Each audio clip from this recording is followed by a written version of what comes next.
new background. I moved into this place 2 months ago, but I'll talk about that in a later video.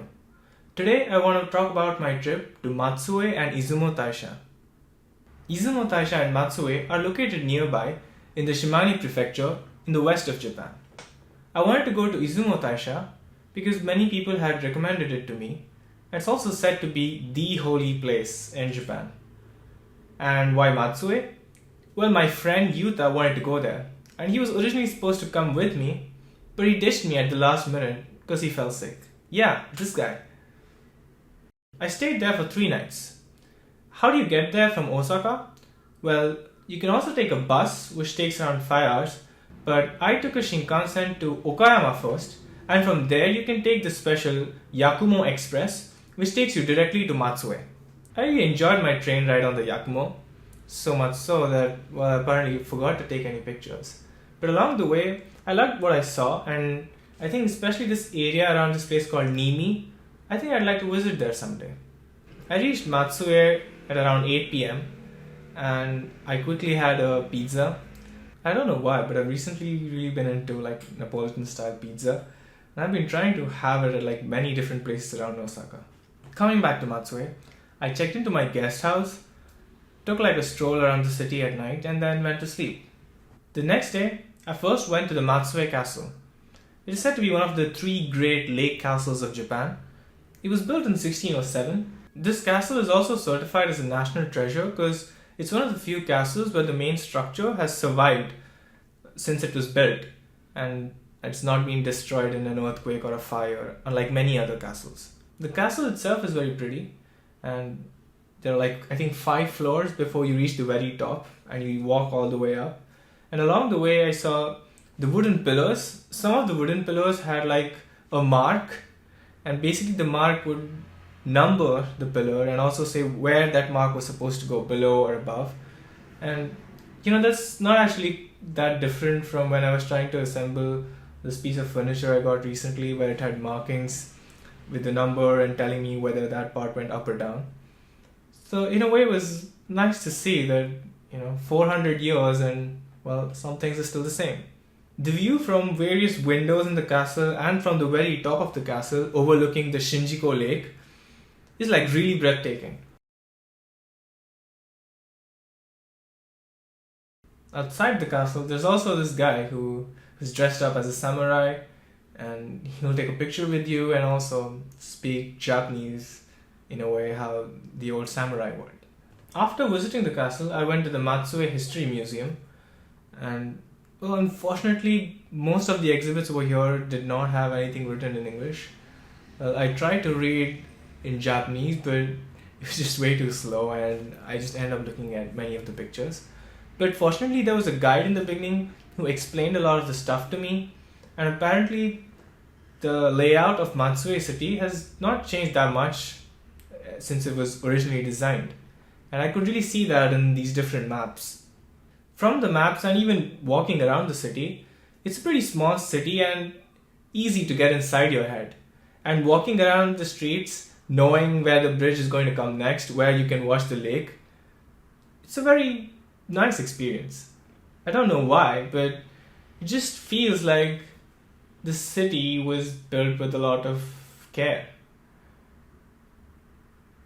You know how there are some buildings, some structures, some places where you visit where it's hard to imagine that a human intention was behind it.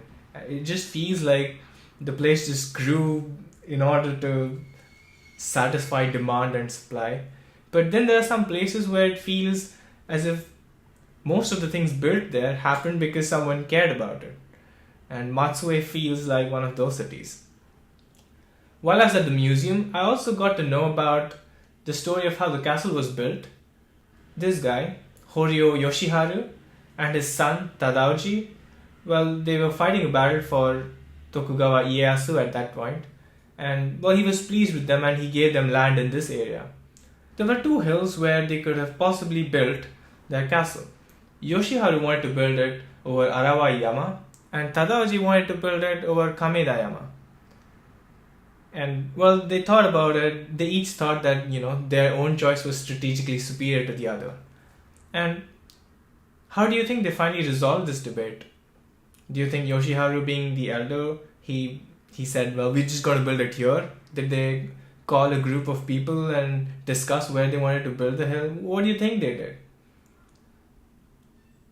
What actually happened is Tadaji passed away at a young age of 26 due to a disease.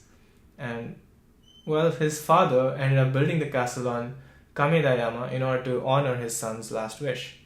He then oversaw the construction of the castle from 1607 to 1611 before he also passed away, and then he was succeeded by his grandson. When I was in the museum, it just so happened that the very same time in the lecture hall that day, they had Rakugo practice for children. And I was really lucky, and I got to sit in there and watch children practice their Rakugo. Rakugo is a form of Japanese comedy that is usually performed solo. And I had a little bit of a difficulty catching up to everything that they're saying, but I understood almost the entirety of the story. And it was really fun watching the kids, perform the Rakugo, and they were probably just 10 years old, but they were remembering all this complicated Japanese, as well as acting on top of it, modulating their voice. And I had a lot more fun than I thought I would.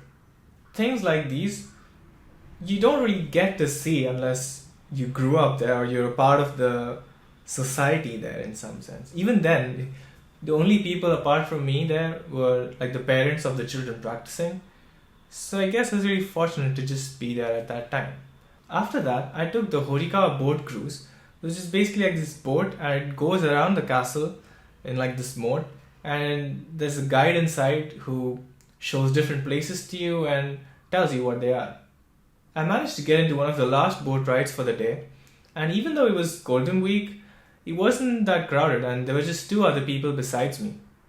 Our guide was this guy who was 72 years old, but he remembered all the things that we saw and he explained it with such coherency that I could also imagine all the things that he was talking about. 眩しいんですよ。どうぞ普通に説明どうぞ。はい、松江城でございます。ご覧ください。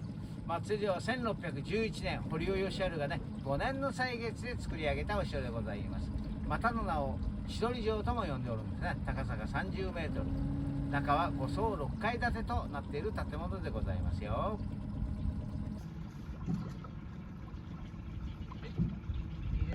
As you take the boat ride, there are times where you'll come across this really short tunnels, and during that time, the roof of the boat itself will bend in a way, so you're supposed to really crouch as you go through the tunnel.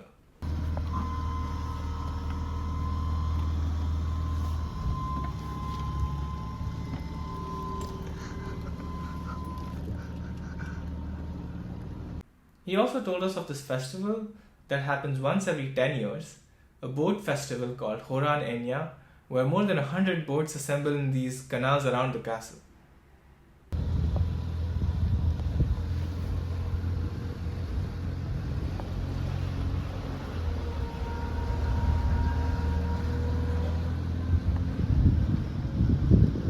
After the cruise, I went to the Shimane Art Museum. Matsue is said to have one of the most beautiful sunsets all over Japan, and the art museum is said to be one of the perfect points to be able to see the sunset. While I was there, I also saw the gallery focusing on Ishibashi Kazunori. The sunset itself started happening somewhere around 6:30 p.m. and it lasted for 20-25 minutes. It was really beautiful. I just stood there watching it the entire time. I also met this person from Taiwan there, and she was taking pictures of the sunset on her camera, and she was kind enough to share one of them with me.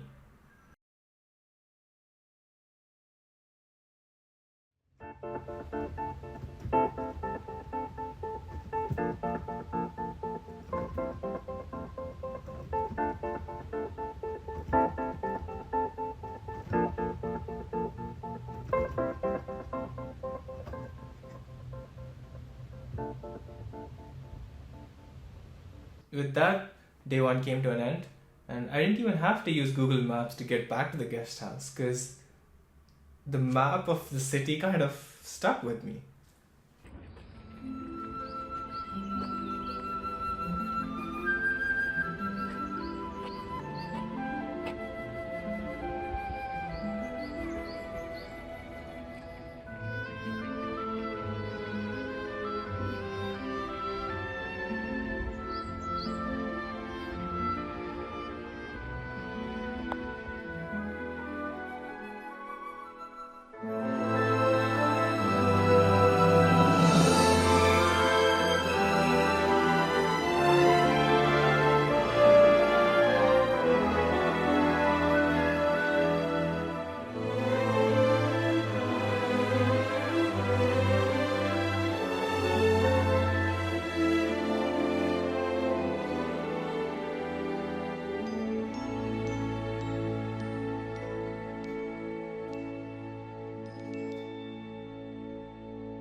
The next morning, I left for Izumo Taisha, and I missed the train by 2 minutes, and then I had to wait for the next train for 1 hour.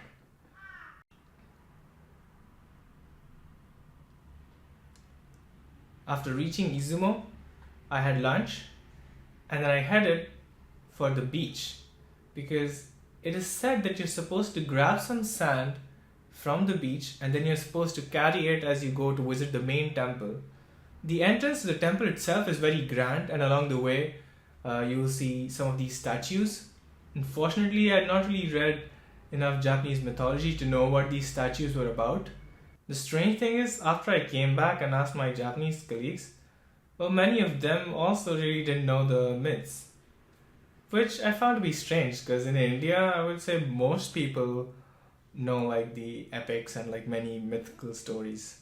I read up about it later, and I think there's this one statue where this guy is kind of like blessing a rabbit, and the story goes that the rabbit tricked a couple of sharks or alligators into arranging themselves in a row across the ocean so that it could cross from one side to the other.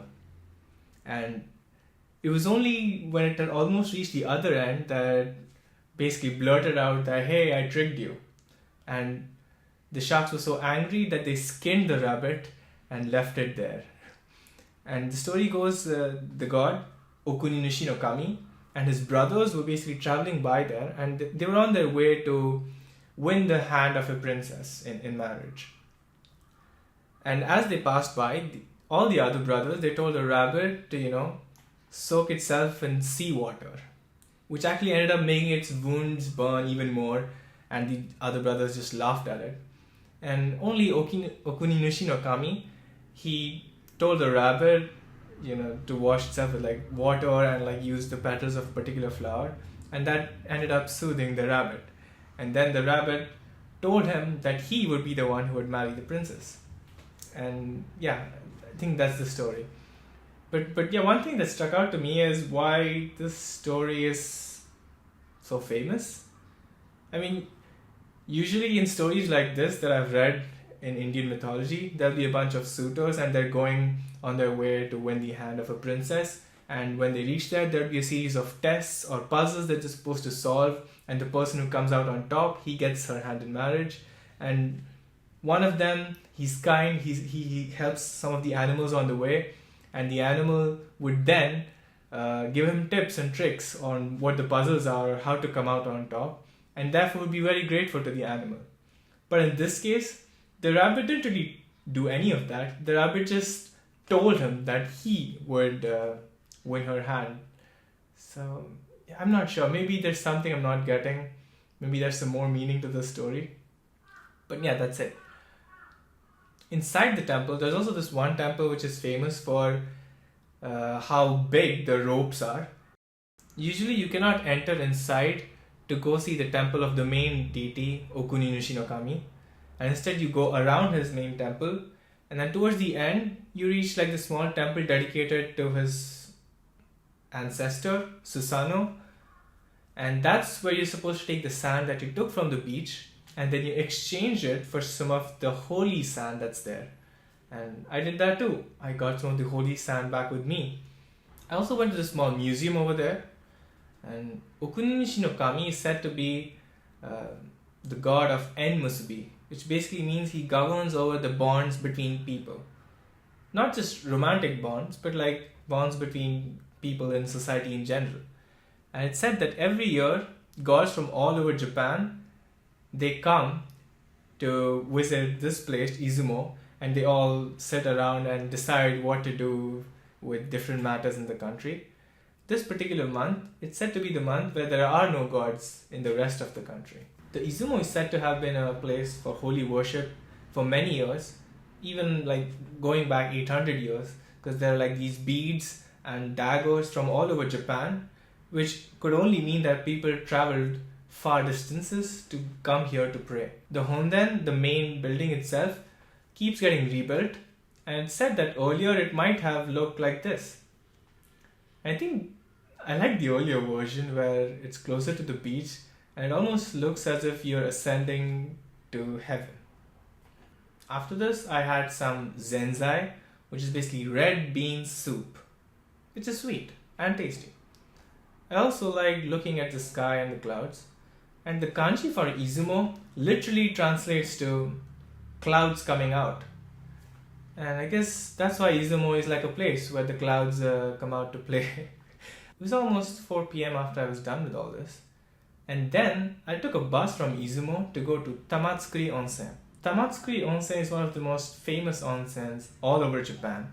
And there are records indicating that even 400 years ago, and even before that, people would come from all over Japan to take a dip in the onsen over here.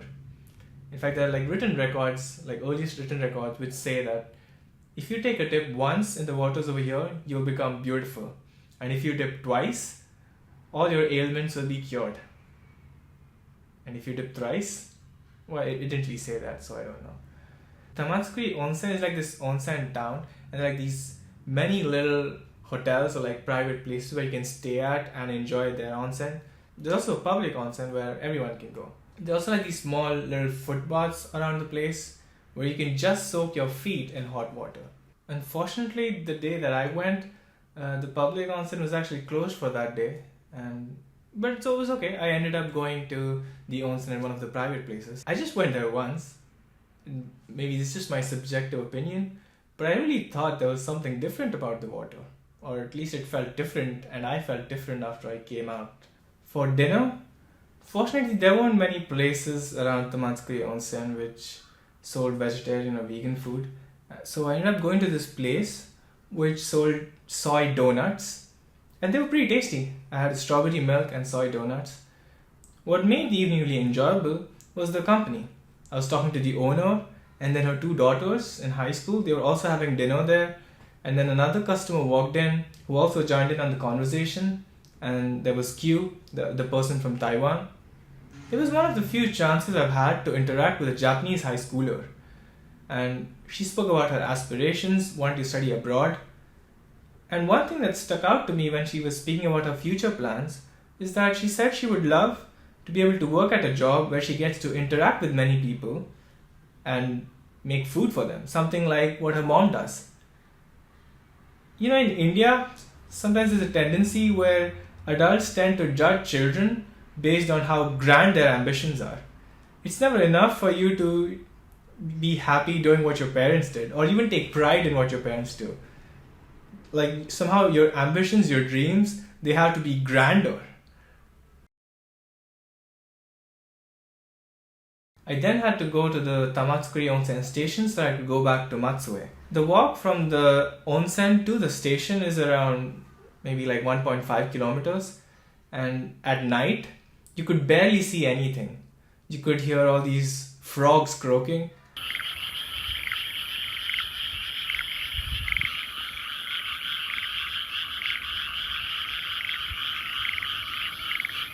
You could see the silhouettes of the trees in the water, which looked kind of ghostly at night. But I made it back in time to catch the train to Matsue.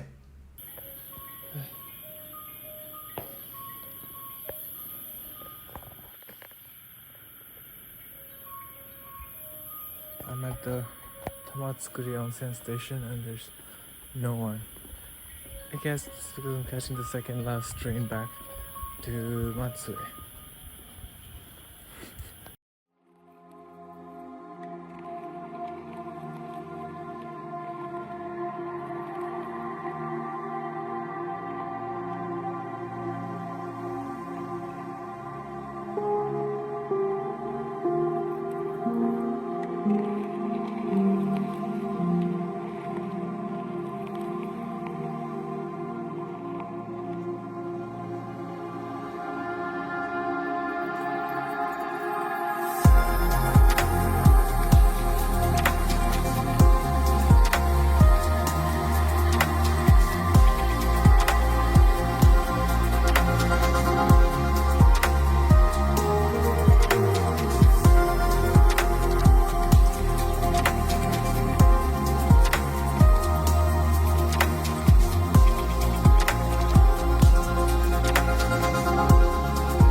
On my last day, I went to the Lafcadio Horn Memorial Museum in Matsue. Lafcadio Horn was this guy who was born in Greece, grew up in Ireland, and then at the age of 19 he moved to the United States, had very little money to his name at this point, struggled for a few years, became a journalist, and then really traveled to different places writing about folk tales and the culture of that place. And then eventually at the age of 39, he came to Japan as a journalist. He first arrived at Matsue. He was in Matsue for around 15 months, and before he moved to Kumamoto and then to Tokyo, and then he eventually died in Japan at the young age of 55. When he was in Matsue, he got married to this Japanese lady called Setsu.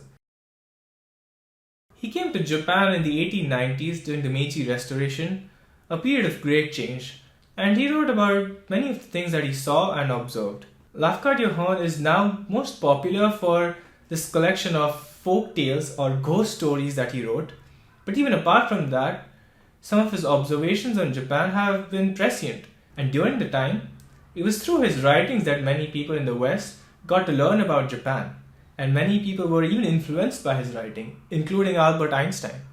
The Japanese also really liked him, and although people in the rest of the world don't really talk about his works as much, he's still pretty popular in Japan.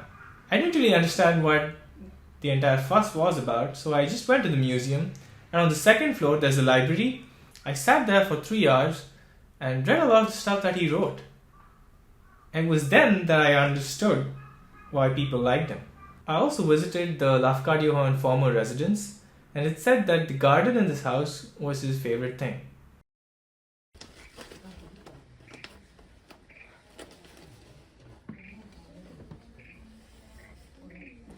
For lunch, I had Izumo soba.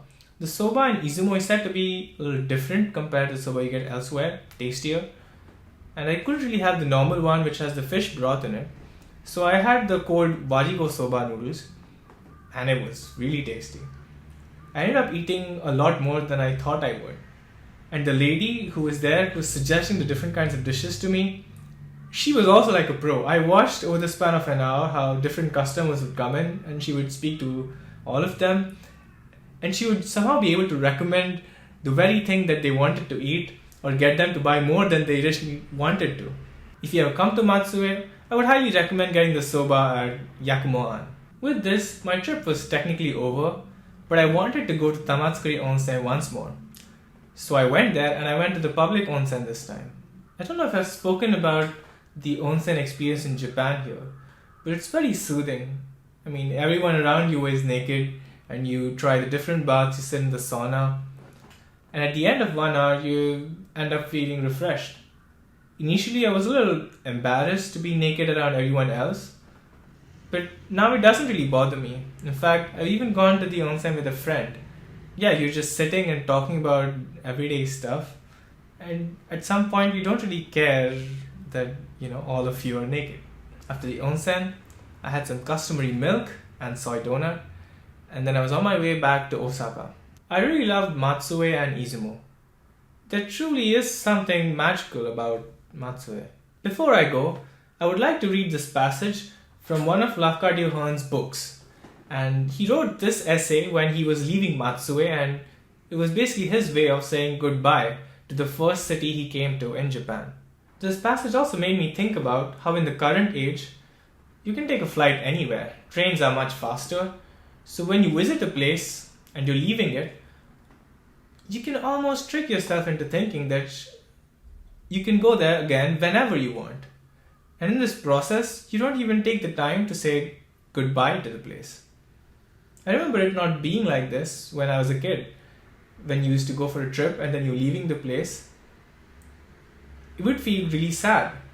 And not just because of the touristy places that you visited, but all like the little things there, which you'd grown to love in the span of a few days.